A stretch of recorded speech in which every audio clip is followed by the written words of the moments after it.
السلام عليكم ورحمة الله وبركاته شباب. شو اخباركم؟ اليوم عندنا موضوع يعتبر من اهم المواضيع بمجال الامن السيبراني والسايبر سيكيورتي، واذا تريد تبدي صح بهذا المجال فلازم تعرف الاوسنت. اليوم راح نحكي لكم عن الاوسنت او الاوبن سورس انتليجنس، واللي معناها استخبارات المصادر المفتوحة.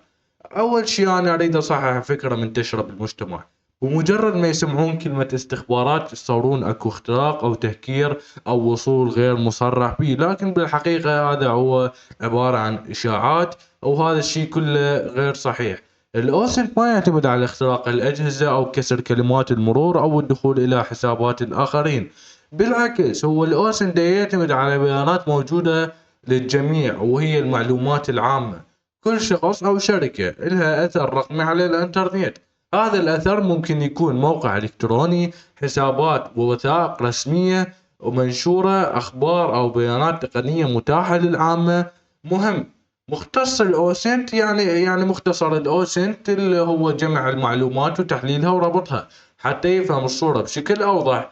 ولهذا السبب هو شركات كبيرة توظف مختصين أوسنت حتى يعرفون شنو المعلومات المنشورة عنهم، وإذا اكو بيانات تحتاج حماية أو مراجعة. يعني الهدف الأساسي هو تعزيز الأمن وليس التعدي على خصوصية الناس. ليش نتعلم الأوسنت؟ لأن أي اختبار أمني احترافي أو تقييم دفاعي يبدأ بفهم البيئة الرقمية. إذا ما تعرف شنو المعلومات العامة فمن الصعب تعرف شلون تحميها. لهذا يعتبر الأوسنت أول مرحلة يتعلمها كثير من المختصين بالأمن السيبراني. شنو ممكن نلقى بالمصادر المفتوحة؟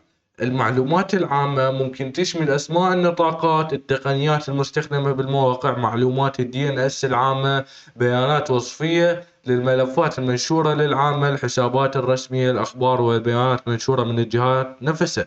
مرة ثانية نرجع نكرر، كل هاي المعلومات تكون منشورة للعامة وماكو أي تجاوز أو اختراق حتى نوصل إلها. الجانب القانوني، هنا أكو نقطة كلش مهمة. تعلم الأوسنت قانونيا إذا كان استخدام لك للمعلومات ضمن الحدود القانونية وعلى بيانات عامة أو عندك إذن من صاحبها.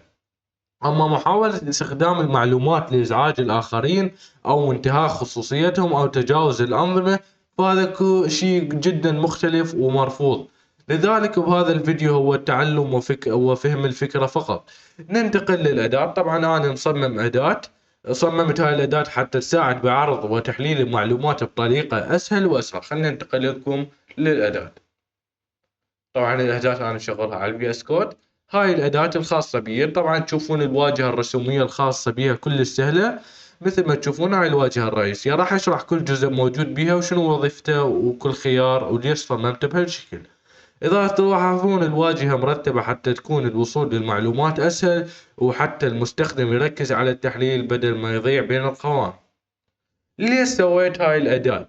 السبب إنه كثير من الأدوات الموجودة تكون معقدة للمبتدئين، فحبيت أصمم أداة تكون بسيطة مرتبة وسهلة الفهم حتى أي شخص يتعلم الأوسنت يقدر يبدي بيها، وبنفس الوقت تكون مناسبة للمختبرات التعليمية أو الاستخدامات القانونية. هسه خلينا نشوفكم فد مثال بسيط. هسه راح أكتب مثلا سوبر، ننطيه بعد، عرض لي صفحة. راح يبدأ ال AI يجمع لي كل المعلومات اللي موجودة بهاي الصفحة. حاليا قاعد يجمع المعلومات. شوفوا، حاليا قاعد يتصفح. شوفوا التصفح. انا مختار تصفح يكون على صفحتين، تمام، يعني ينزل قائمتين وراح يجمع لي كل البيانات الموجودة بذول القائمتين. اقدر اخليه حتى الف قائمة. تمام، هسه قاعد يجمع البيانات مثل ما تشوفون ما قاعد المس الماوس. حاليا هو قاعد يفتر من وحدة حتى يجمع لنا البيانات والتفاصيل اللي منشورة حاليا، ويعرض لي اياها كرود ماب او سيركل، كدائرة تعرض لي كل البيانات اللي موجودة بالويكيبيديا. حاليا رسم لي الخريطة كاملة، رسم لي كل البيانات اللي لقاها بالمتصفحات. شوفوها حاليا، هذا كل شيء اسمه سوبر، والاشياء المنشورة عن سوبر. تمام، هذا مجرد ما كتبت سوبر طلعت لي هاي الصفحات كلها. شوفوا، مصرف الرافدين، هاي كلها بيانات طلعت، لا هذا كله عبارة عن جمع بيانات. وبالنهاية إذا نصائح المبتدئين، إذا تريد تتعلم الأوسنت بشكل صحيح، لا تحفظ بس الأدوات، افهم الفكرة أول، لأن الأداة ممكن تتغير لكن المفاهيم الأساسية تبقى نفسها. تعلم شلون تتحقق من المعلومات، لا تصدق أي شيء أو أي معلومة بدون مصدر رسمي، واستخدم أكثر من مصدر حتى تتأكد من دقة النتائج. وتذكر دائما أن الأخلاق أو القانون أهم من أي أداة. الختامية، وصلنا لنهاية الفيديو.